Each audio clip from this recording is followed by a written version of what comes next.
এক হচ্ছে আবেগ, আর এক হচ্ছে বিবেককে আমরা বলি আকল। মানুষ যখন আকল দিয়ে কাজ করে, বিবেক দিয়ে কাজ করে, তখন মানুষ ভালো কাজ করে।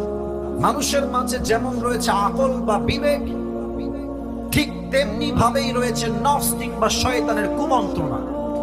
মানুষ যখন বিবেক দিয়ে ভালো কাজ করে, তখন তার বিবেকটা কাজ করে। বাট মানুষ যখন শয়তানের কুমন্ত্রণায় পড়ে খারাপ কাজ করে, অন্যায় কাজ করে, তখন শয়তান তার সামনে গুনাহের কাজটাকে সুশোভিত করে উপস্থাপন করে। ফলে গুনাহগার বান্দা গুনাহ করতে করতে করতে, জেনা করতে করতে করতে, সুদ খেতে খেতে খেতে, ঘুষ খেতে খেতে খেতে তার গুনাহটা এতটা সহজ হয়ে যায় যে একটা পর্যায়ে গিয়ে সুদ যে গুনাহ, এটার গুনাহ মনে হয় না।